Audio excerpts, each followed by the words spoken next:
Kita lanjutkan tafsir surah Al-Muzammil. Kita sudah sampai pada ayat 10. A'udzu billahi minasy syaithanir rajim. Wasbir 'ala ma yaquluna wahjurhum hajran jamila. Wadarni wal mukadzibina ulin na'mati wa mahhilhum qalila. Inna ladaina ankalan wa jahima wa ta'aman dha ghussatin wa 'adaban alima. Yawma tarjuful ardu wal jibalu wa kanatil jibalu kathiban mahila. Inna arsalna ilaikum rasulan syahidan 'alaikum kama arsalna ila fir'auna rasula.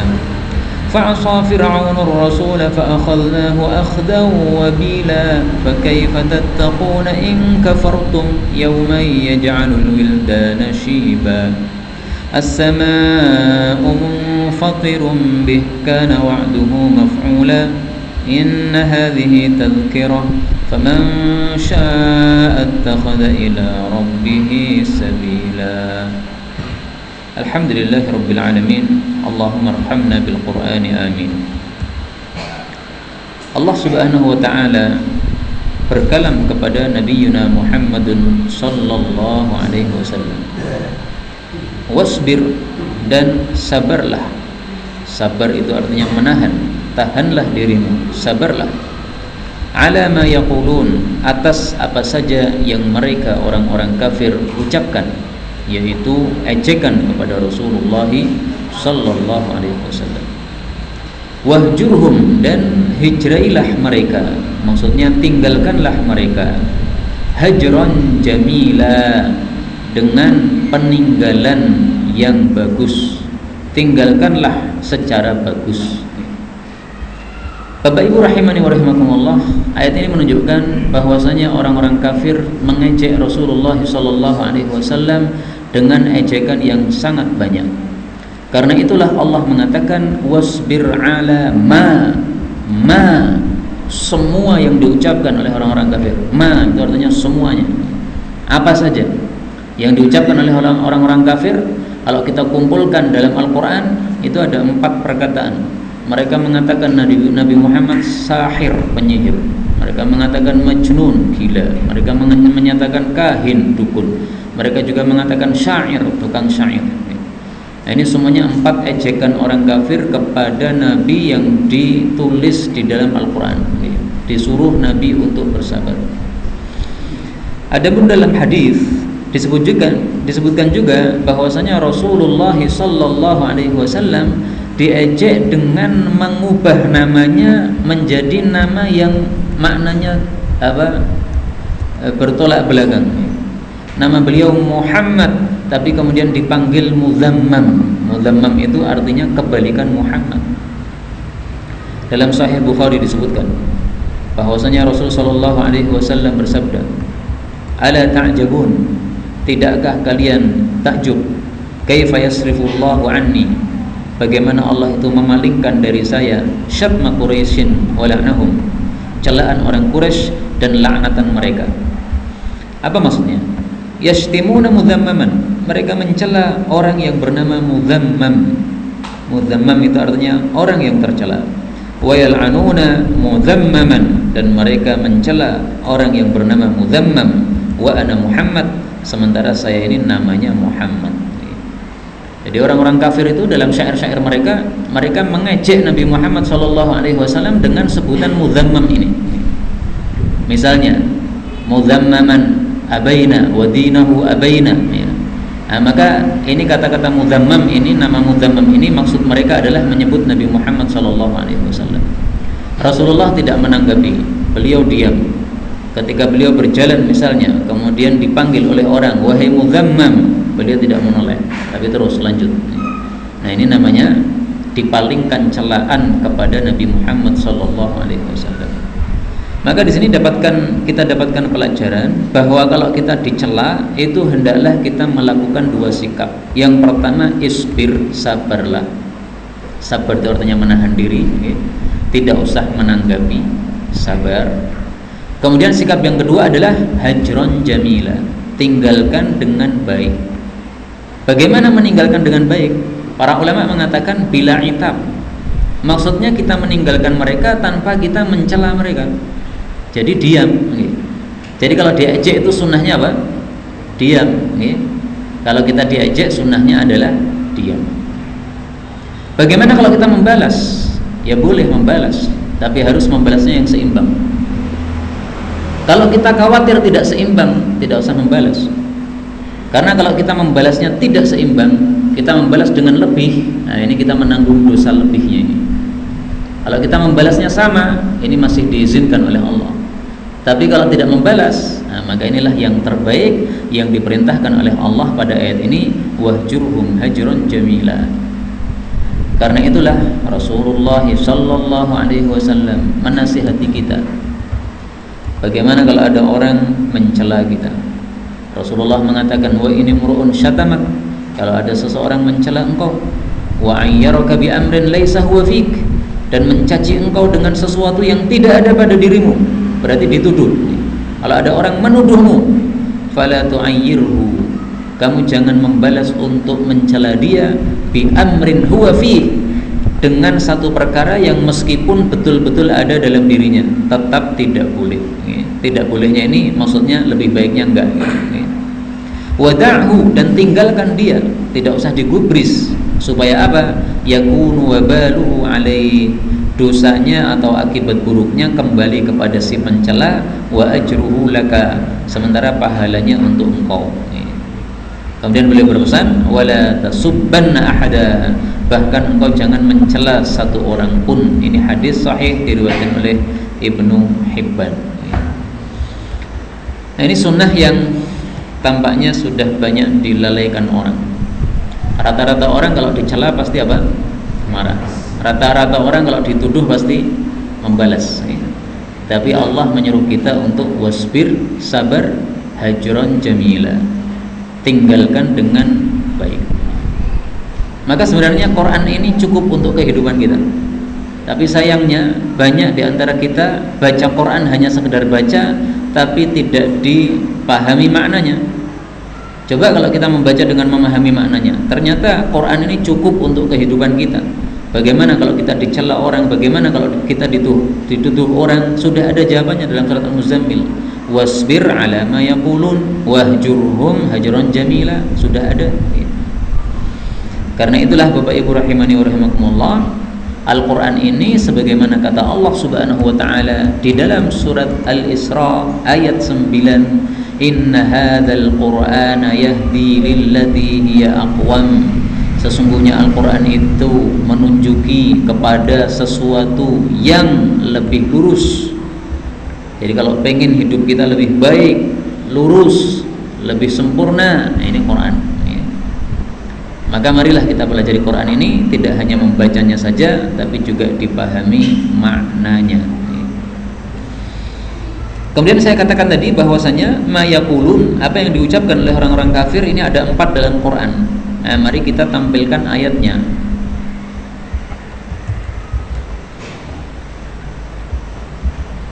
Yang paling bagus adalah ini, surat At-Tur ayat 30. Fadzakir fama anta bini'mati rabbika bikahinin wala majnun. Nah, di sini sudah dibantah 2 tuduhan mereka. Ma anta, tidaklah engkau wahai Nabi, bini'mati rabbik, demi nikmat Allah, tidaklah engkau bikahin, dukun sebagaimana mereka tuduhkan, wala majnun, bukan orang gila sebagaimana mereka tuduhkan. Am yaquluna syair, atau mereka mengatakan Nabi itu penyair, bukan juga. Nah, ini berarti sudah 3 tuduhan disebutkan dalam ayat ini. Adapun tuduhan bahwasanya beliau adalah penyihir, maka ini tuduhan untuk seluruh para nabi semuanya, seluruh para rasul semuanya, sebagaimana disebutkan pada surat Adz-Dzariyat ayat 52. Kadzalika ma atal ladzina min qablihim mir rasulin illa qalu sahir aw majnun.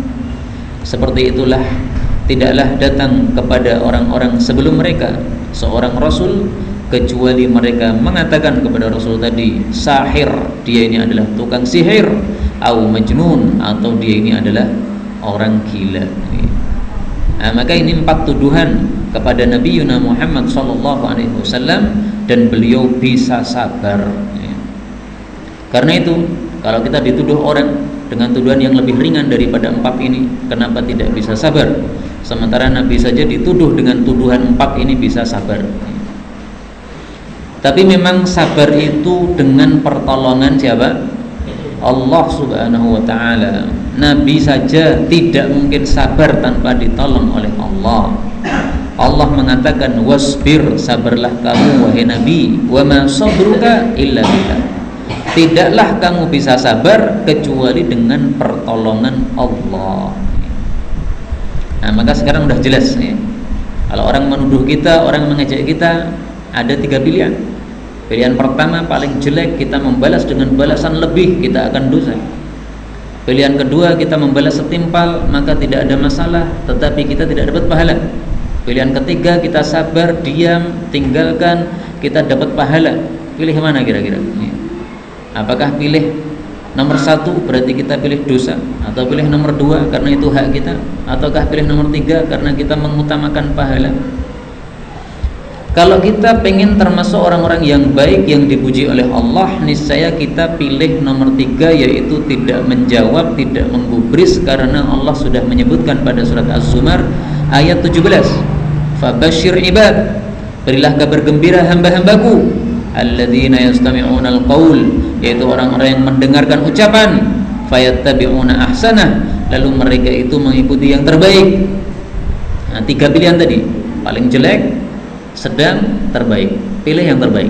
Inilah orang-orang yang diberi kabar gembira oleh Allah.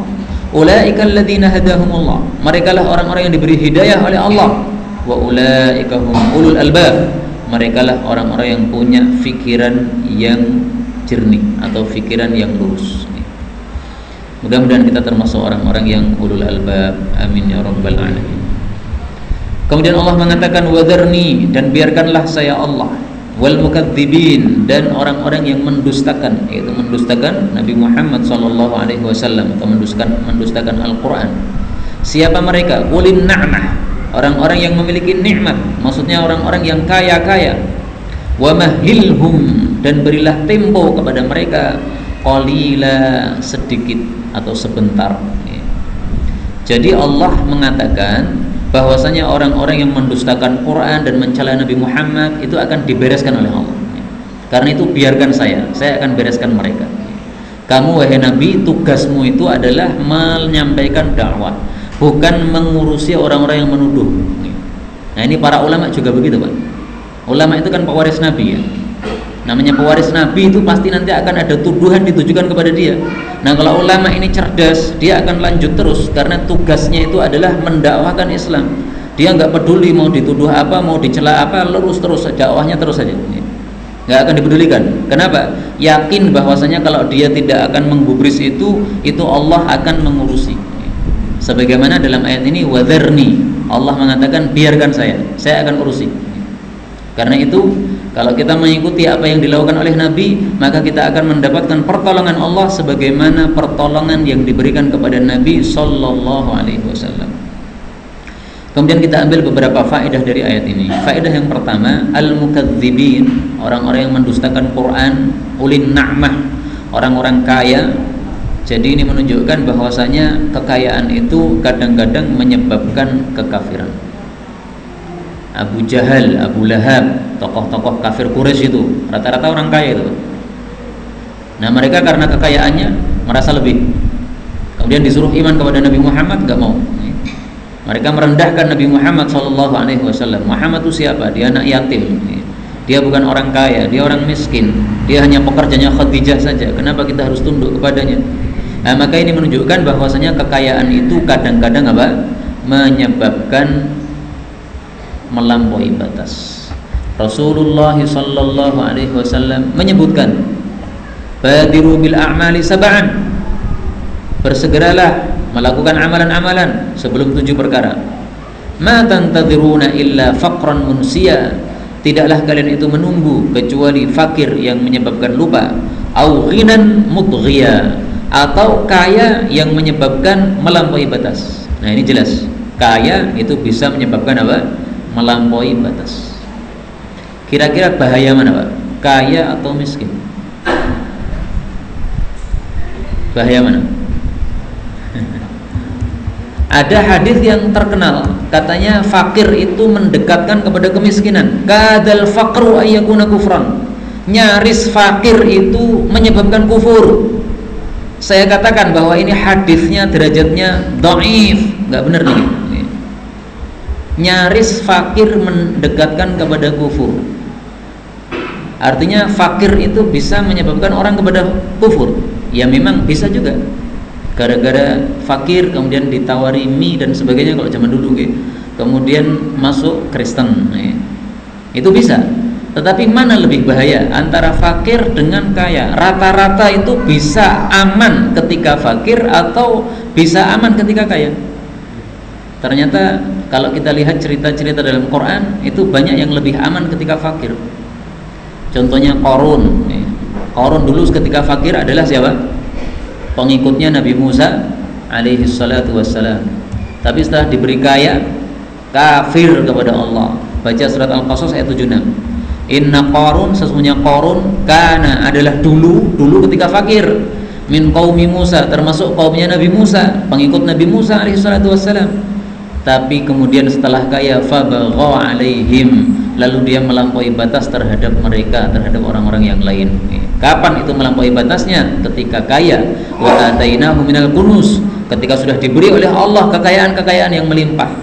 Nah, ini berarti ternyata Qarun tidak bisa sabar ketika diuji kaya. Tapi ketika diuji miskin malah bisa sabar. Ketika diuji miskin dia masih bersama Nabi Musa alaihissalatu wassalam. Karena itu hadis tadi yang mengatakan bahwasanya kadal faqru ayyakuna kufran, ini tidak 100% benar. Nyaris fakir itu menyebabkan kafir, tapi ada juga fakir malah justru menyebabkan orang dekat kepada Allah Subhanahu wa taala karena ranek duit sing diurusi. Maka akhirnya ibadah terus. Baik, maka ini bukan satu hadis yang sahih ya. Jangan mengatakan Rasul bersabda, jangan. Ini bukan sabda Nabi SAW yang sahih. Mungkin ada orang mengatakan, bukankah hadis ini dikuatkan oleh hadis yang lain? Hadis yang lain mengatakan apa? Allahumma ya Allah, inni a'udzubika minal faqr wal kufr. Aku berlindung kepada Engkau dari fakir dan kafir. Nih, fakir dan kafir. Faqala rajulun, maka ada seorang sahabat Nabi bertanya, wa ya'tadilan, apakah kafir dan fakir itu adalah seimbang ya Rasulullah? Qala na'am. Beliau mengatakan, iya. Lah ini kan hadis menguatkan ini. Nah, maka jawabnya adalah bahwa hadis ini juga dhaif.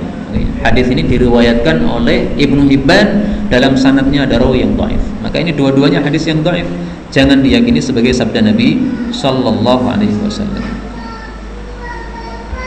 Kemudian Allah mengatakan wa mahilhum qalila, berilah tempo kepada mereka yang mendustakan Quran sedikit atau sebentar. Artinya mereka pasti akan disiksa oleh Allah. Sekarang mereka hidup nyaman, iya. Kekayaan mereka melimpah, iya. Tapi sebentar kemudian mereka akan dibinasakan oleh Allah. Ada kalanya dengan siksaan di dunia, ada kalanya dengan siksaan di akhirat ya. Maka qalilan di sini tidak harus betul-betul sebentar, 1 hari, 2 hari, 3 hari, tidak. 60 tahun itu juga sebentar. Karena dunia ini menurut teori Allah adalah semuanya apa? Sebentar atau qalil atau sedikit. Dalilnya apa? Qul mata'ud dunya qalil, surat An-Nisa ayat 77. Katakanlah wahai Nabi, kesenangan dunia itu qalil. Nah, maka 60 tahun ya qalil, 100 tahun ya qalil. Pokoknya kalau dunia qalil, mahilhum qalila. Tundalah mereka sebentar. Nanti mereka akan mati, akan disiksa oleh Allah dalam kubur. Kalau memang di dunia tidak disiksa oleh Allah. Maka Allah mengancam dengan ancaman-ancaman akhirat. Allah mengatakan inna ladaina, sesungguhnya di hadapan kami angkalan, ada belenggu-belenggu, borgol-borgol, wa jahima, dan neraka jahim. Jahim itu yang dinyalakan, api yang dinyalakan. Maksudnya adalah neraka jahanam. Jadi neraka jahanam itu namanya banyak. Ada jahim, ada sakor, ada jahanam, semuanya nama-nama neraka jahanam. Kalau sudah masuk neraka, apa yang dilakukan oleh Allah kepada mereka? Wa ta'aman, dan diberi makanan. Wa ta'aman, dan kami juga memiliki makanan. Dza ghussatin, yang memiliki keseretan. Maksudnya seret itu tidak bisa masuk dalam kerongkongan ini. Kalau sudah dimakan berhenti di sini. Mau dikeluarkan nggak bisa, mau dimasukkan nggak bisa, susah. Pernah Pak makan bandeng kemudian rinya masuk di sini? Pernah Nah itu rasanya gimana? Itu kalau sedikit aja kita udah terganggu. Bagaimana kalau ini makanannya memang seperti itu? Dimakan berhenti di sini, mau dikeluarkan nggak bisa, dimuntahkan nggak bisa, dimasukkan nggak bisa. Itu namanya dzahussah. Wa adzaban alima, dan siksaan yang menyakitkan, yaitu semua jenis siksaan di dalam neraka jahanam. Bapak Ibu rahimani wa rahimakumullah, makanan di dalam jahanam yang kita temukan dalam Al-Quran itu ada dua macam. Yang pertama apa? Zakum. Bisa dilihat pada surat Al-Waqi'ah ayat 51-52. Thumma innakum ayyuhad dhallunal mukadzibun la'akiluna min syajarin min zaqqum famali'una minhal butun. Kemudian kalian wahai orang-orang yang sesat, yang mendustakan Quran, sungguh kalian akan makan dari pohon dari zaqqum. Mereka akan memenuhi dengan zaqqum tadi perut-perut mereka. Fasyaribuna alaihi minal hamim, lalu mereka akan makan minum dari minuman yang panas setelah makan zaqqum tadi. Ini makanan yang pertama. Yang kedua Pak, ghislin pada surat Al-Haqqah ayat 36. Walaysa lahul yawma hahuna hamim, maka mereka pada hari kiamat tidak memiliki teman, wala ta'am, juga tidak memiliki makanan, illa min ghislin, kecuali ghislin, la ya'kuluhu illa al-khati'un, yang tidak memakannya kecuali orang-orang yang berbuat dosa. Mudah-mudahan dosa kita diampuni oleh Allah, amin ya rabbal alamin. Karena khawatir kita termasuk khati'un, sehingga kita akan diberi ghislin oleh Allah subhanahu wa ta'ala. Na'udzubillahi min syarri dzalik. Kemudian Allah mengatakan, kapan itu ya, siksaan itu kapan? Yang diancamkan tadi itu kapan? Allah mengatakan, yauma, pada hari, tarjufu, berguncang, al-ardu, bumi, wal jibalu, dan gunung-gunung. Wa kanatil jibal, dan adalah gunung-gunung itu kathiban, menjadi pasir, mahila, yang mengalir atau yang bertebaran atau yang rontok. Jadi gunung yang kita ketahui asalnya adalah bebatuan, keras, padat, itu nanti akan mengalir, akan longsor, akan menjadi debu semuanya, akan menjadi pasir semuanya. Itulah makna wa kanatil jibalu kathiban mahila. Tentang gunung-gunung hancur, ini Allah Subhanahu wa ta'ala sebutkan secara terperinci di dalam surat Thaha ayat 105. Wa yas'alunaka 'anil jibal, mereka bertanya kepada engkau wahai Nabi tentang gunung. Faqul, maka katakanlah, yang sifuha rabbi nasfa fayadharuha qa'an safsafa. Lalu Allah membiarkannya menjadi qa'an safsafa. Allah membiarkan bumi menjadi qa'an safsafa. Qa'an itu adalah alladzi la athara alaih, yang tidak ada bekasnya lagi. Adapun safsafa itu adalah mustawiyah, allati laisa 'alaiha nabat, yang rata, sudah tidak ada tanaman lagi. La tara fiha iwajan, kamu sudah tidak melihat lagi di bumi ini iwajan, sesuatu yang melengkung ke bawah, maksudnya lembah-lembah. Wala amta, dan tidak pula sesuatu yang melengkung ke atas, maksudnya gunung-gunung atau bukit-bukit. Semuanya sudah dihancurkan oleh Allah Subhanahu wa ta'ala. Itulah makna tarjuful ardu wal jibal. Bumi dan gunung ini semuanya akan berguncang, akan hancur lebur. Kenapa berguncang, Pak? Yang mengguncang siapa? Yang mengguncang Allah Subhanahu wa ta'ala. Bagaimana cara Allah mengguncangnya? Disebutkan dalam hadis yang sahih, yaqbidullahul arda, Allah akan menggenggam bumi yaumal qiyamah, pada hari kiamat. Wa yatwis samawat, dan Allah akan menggulung langit-langit biyaminihi, dengan tangan kanannya Allah. Tsumma yaqul, kemudian Allah akan bertanya, anal malik, saya inilah raja. Aina mulukul ard, di mana raja-raja bumi? Semuanya akan binasa. Hadis muttafaqun alaih, derajatnya sahih pada peringkat yang pertama. Maka kalau para raja-raja yang ada di dunia ini mereka membaca hadis ini dan mereka punya takut kepada Allah, insya Allah tidak akan zalim, insya Allah tidak akan melanggar aturan Allah. insya Allah akan menerapkan aturan Allah untuk buminya Allah ini, karena mereka hanya dititipi oleh Allah saja. Mereka tinggal di bumi ini kan dikasih oleh Allah, Pak. Dijadikan presiden untuk Indonesia, untuk Arab Saudi, untuk manapun negara, itu kan titipan Allah saja itu. Kalau Allah cabut sekarang juga bisa. Allah matikan sekarang juga bisa. Tapi kenapa mereka berani-beraninya kemudian melanggar aturan Allah, menerapkan hukum bukan hukum Allah? Itu gara-gara tidak pernah mengaji seperti ini. Kalau kita mengaji seperti ini, mengetahui bagaimana dahsyatnya Allah Subhanahu wa taala, kekuasaan Allah, maka niscaya tidak akan kita berani seperti itu.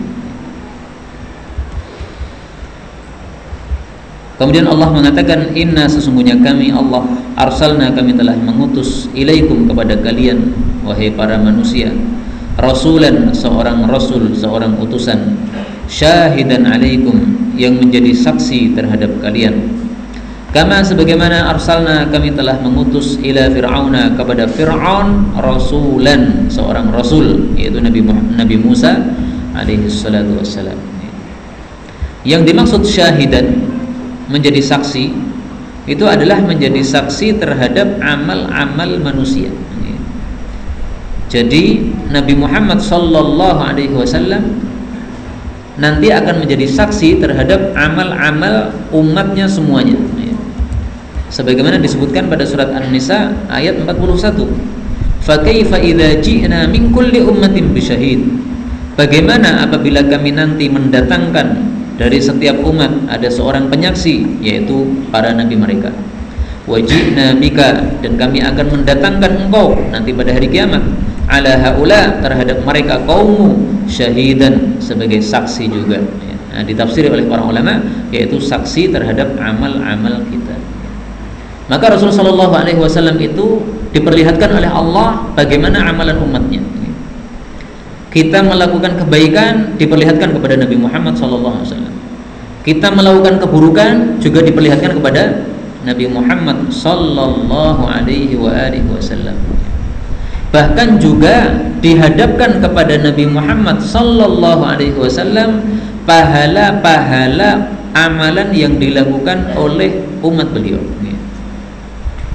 Rasulullah Sallallahu Alaihi Wasallam mengatakan, uridat alayya ummati, dihadapkan kepada saya umatku. Kita termasuk umat Nabi, Pak. Jadi kita itu dihadapkan kepada Nabi, ya. Jadi Nabi itu ditampakkan, diperlihatkan kepada Nabi, umat beliau, bi a'maliha, beserta amalan-amalannya semuanya, hasaniha wa sayyi'aha, baiknya diperlihatkan, jeleknya juga diperlihatkan. Fara'aitu, maka aku melihat, fi mahasini a'maliha, pada bagian amal-amal baik mereka itu ada imatatal adza 'anit thariq, menyingkirkan gangguan dari jalan. Ada batu di tengah jalan, kita singkirkan, kita tendang supaya minggir. Nah, ini termasuk amal baik. Wa ra'aitu fi sayyi a'maliha, dan saya melihat pada amal buruk mereka, an-nukha'ah fil masjid, meludah di masjid atau berdahak di masjid, lam tudfan, tidak dikubur alias tidak dibersihkan, karena zaman dulu masih tanah, maka cara membersihkannya dikubur. Ini hadis sahih riwayat Imam Muslim. Jadi ngotori masjid ini termasuk apa? Amal buruk. Mohon maaf, kalau udah upil, nah itu jangan sampai dilepas di masjid atau ditempelkan di apa? Tikar masjid. Nah, tikarnya dibuka sedikit, taruh di bawahnya. Ini nggak mengenai orang, ya nggak mengenai orang, tapi ngotori masjid itu nggak boleh. Bahkan Imam Bukhari, Pak, ketika pengajian seperti ini, ada salah satu muridnya itu, ya garuk-garuk apa, ya, mungkin di sini ada, ya kecil lah. Nah, kemudian setelah digaruk gini, ditaruh di masjid. Kemudian muridnya nulis lagi.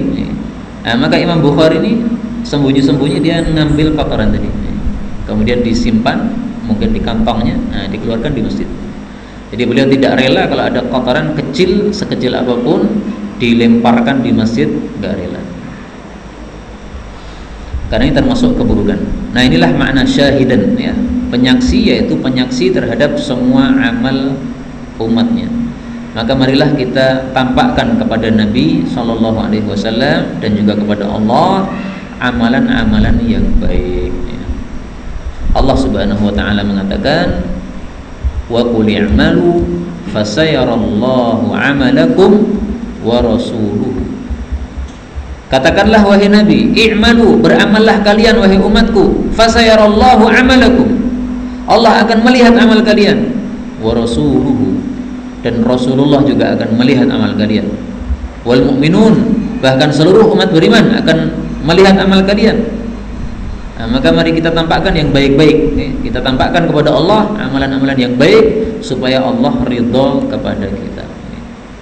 Jangan seperti kaumnya Fir'aun, fa'asa Fir'aunur Rasul. Jangan seperti Fir'aun dan kaumnya, fa'asa, maka durhaka Fir'aun itu ar-rasula, kepada Rasul itu Nabi Musa alaihissalatu wassalam. Fa'akhadnahu, lalu kami menyiksa Fir'aun akhdan, dengan siksaan wabila. Apa artinya wabila, Pak? Siksaan yang dahsyat. Wabila ini kita ketahui artinya karena ada ayat yang lain yang menafsirkan, ya. Allah Subhanahu wa taala menyebutkan pada surat Hud ayat 102, wa kadzalika akhdhu rabbika idza akhadhal qura wa hiya zalimah. Demikianlah siksaan Allah ketika Allah itu menyiksa kampung-kampung yang zalim.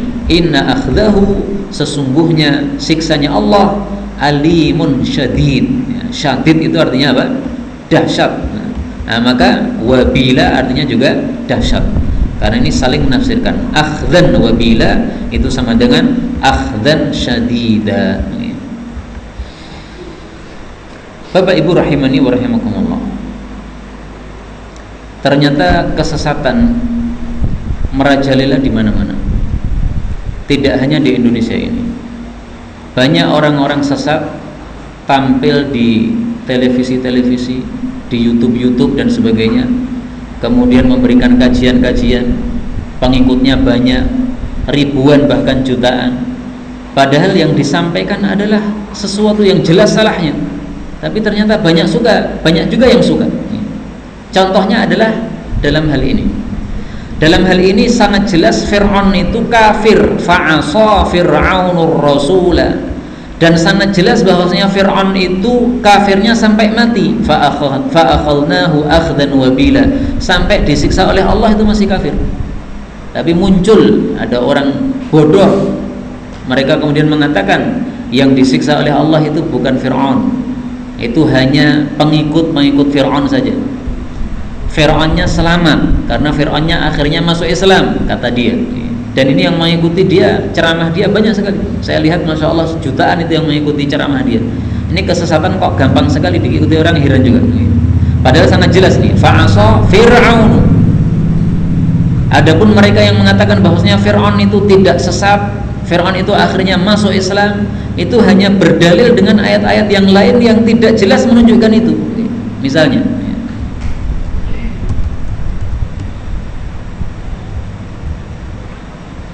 surat Hud ayat 98. Ini salah satu dalilnya yang saya lihat.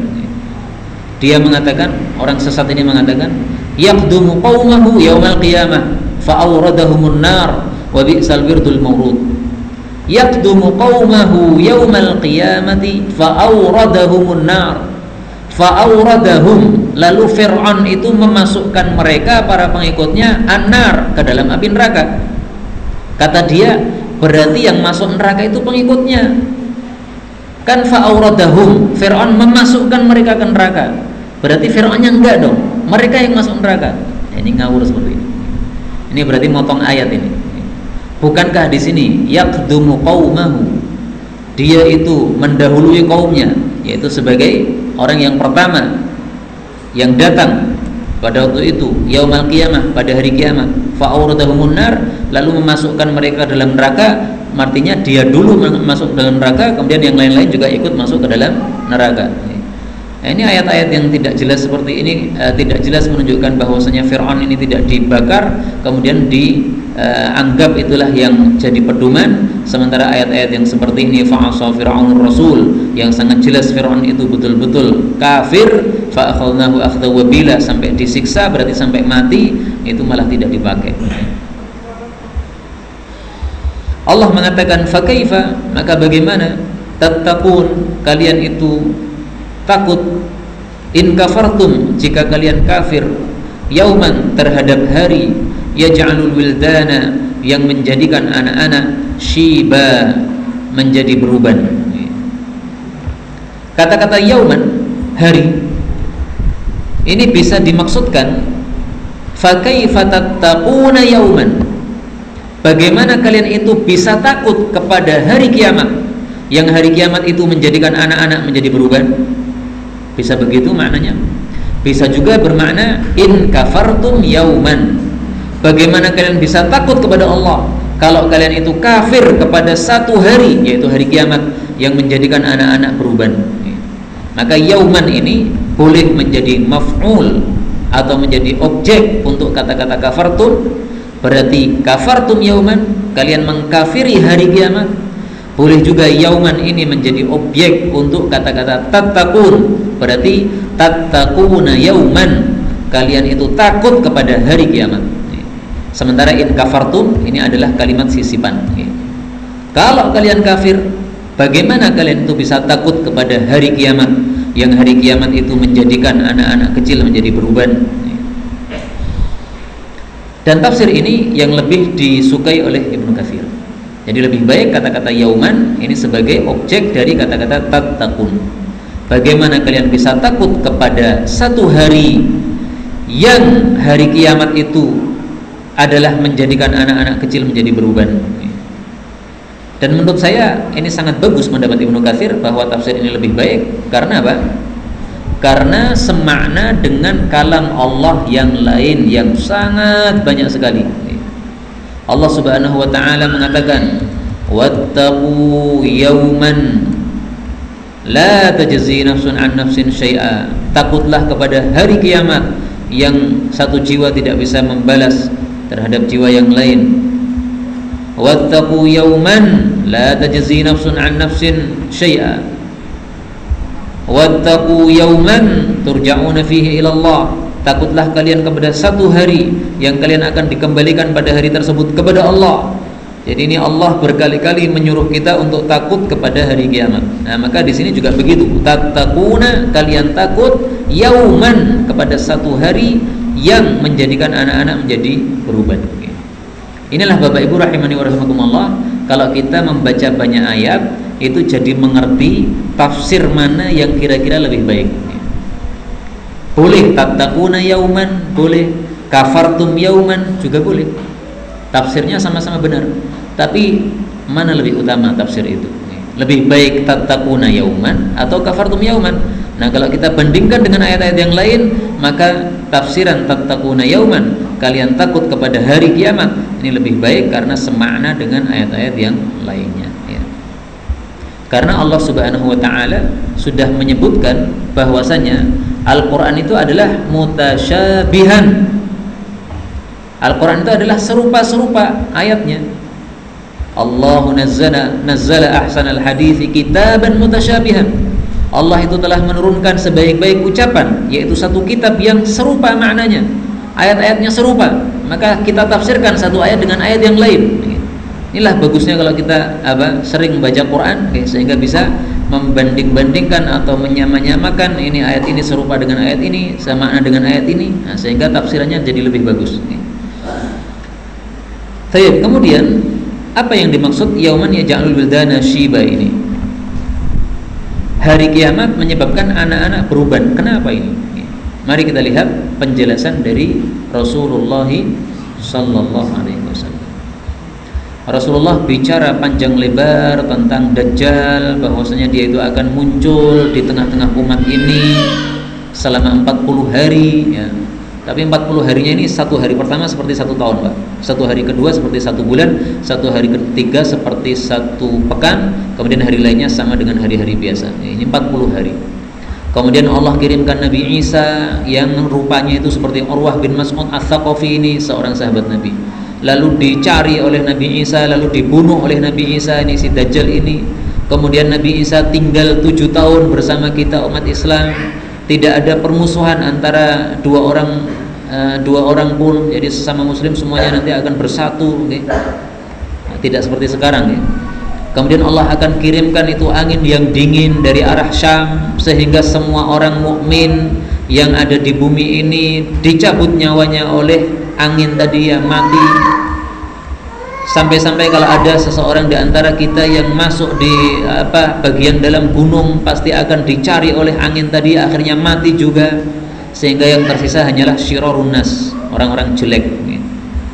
Mereka tidak mengetahui yang ma'ruf, tidak mengingkari yang mungkar.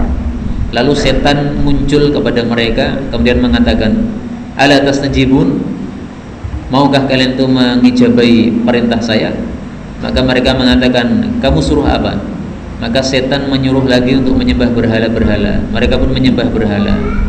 Waktu itu rizki mereka masih lancar, kehidupan mereka masih bagus.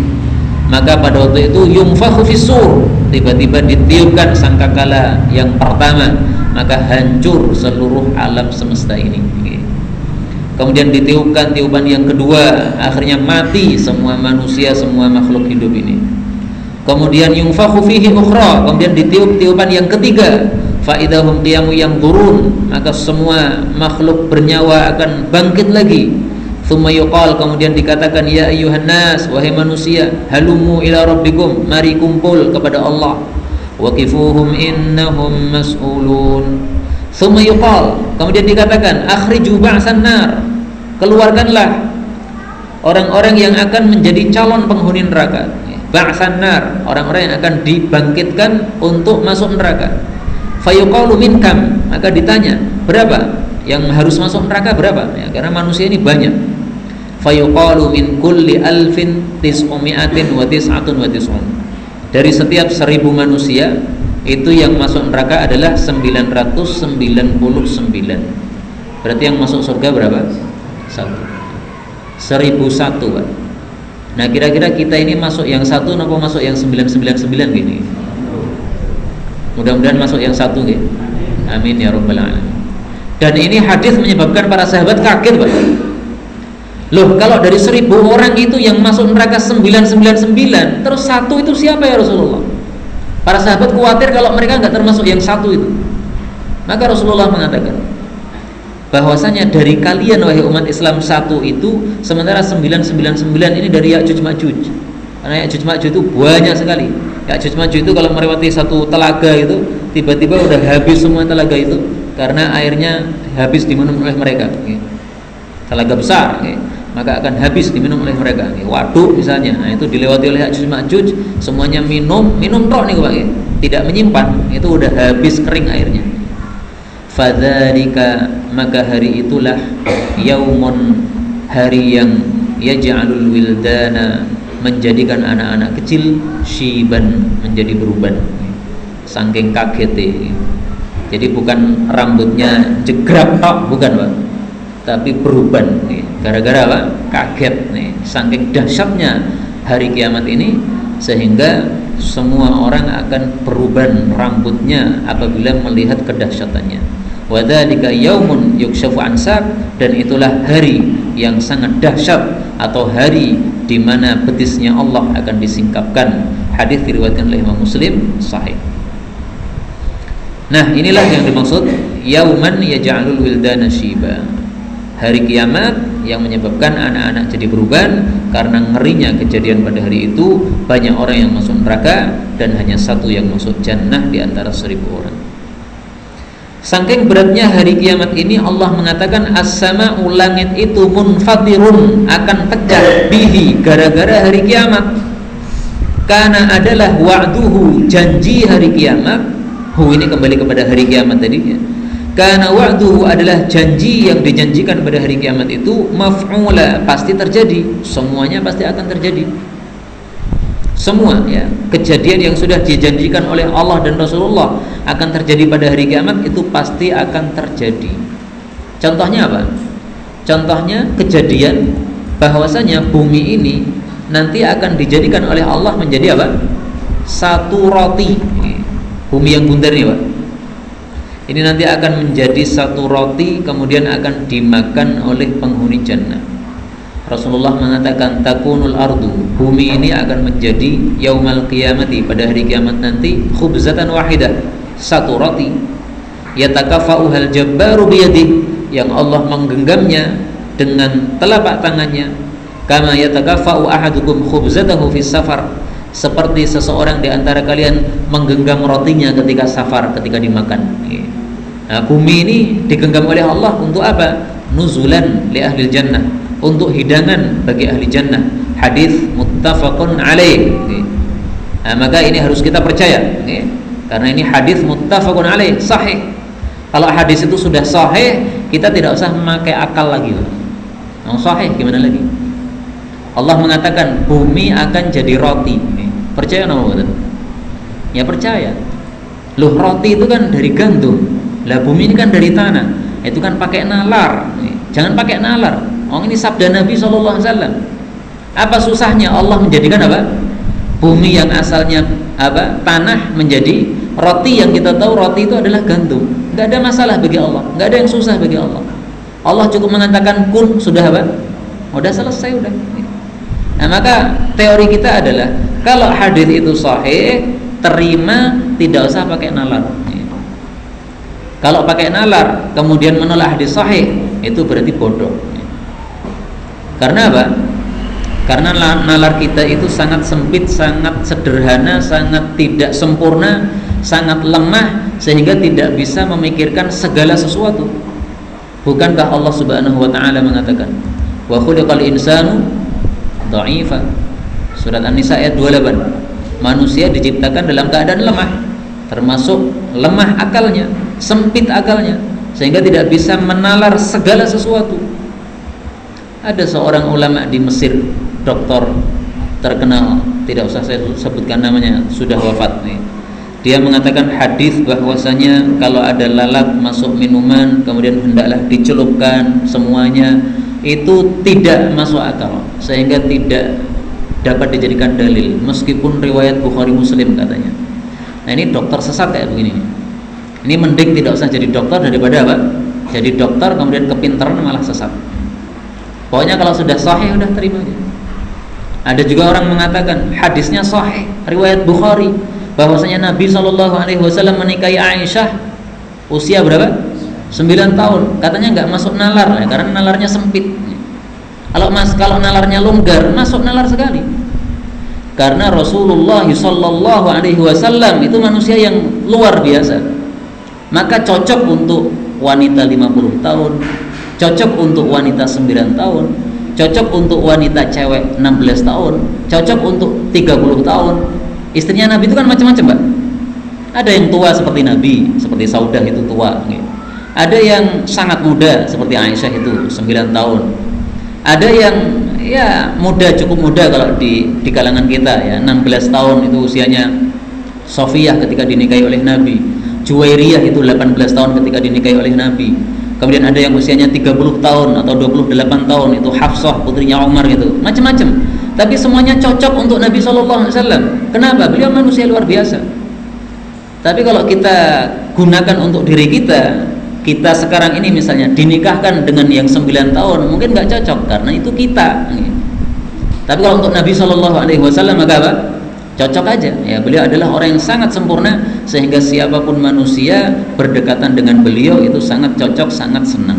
Maka Aisyah radhiyallahu anha cocok dengan Nabi SAW, bahagia hidup dengan Nabi SAW, sangat wajar itu bagi yang otaknya longgar. Tapi yang otaknya sempit mengatakan nggak bisa masuk nalar katanya. Kita kembali ke sini, Bapak Ibu rahimani wa rahimakumullah. Kana wa'duhu maf'ula, adalah janji hari kiamat semuanya akan terlaksana. Apapun yang sudah dijanjikan oleh Allah akan terjadi pada hari kiamat, semuanya pasti akan terlaksana. Salah satu yang akan terjadi pada hari kiamat adalah Allah Subhanahu wa taala akan membereskan semua urusan antar sesama muslim, kezaliman-kezaliman yang terjadi sesama muslim. Sebagaimana Rasulullah mengatakan, idza khalasal mu'minuna minan nar, apabila orang-orang beriman itu sudah beres dari neraka, jadi sudah berhasil melewati api neraka, apakah mereka langsung masuk surga? Tidak. Hubisu bi qantarah, mereka masih ditahan di satu jembatan. Jembatan itu di mana? Bainal jannati wan nar, antara jannah dan neraka. Jadi selain ada jembatan di atas neraka, ada jembatan lagi yang menuju jannah. Fayataqassuna madzalim, lalu mereka akan saling qisas, kezaliman-kezaliman kanat bainahum, yang terjadi antar mereka fid dunya, di dunia.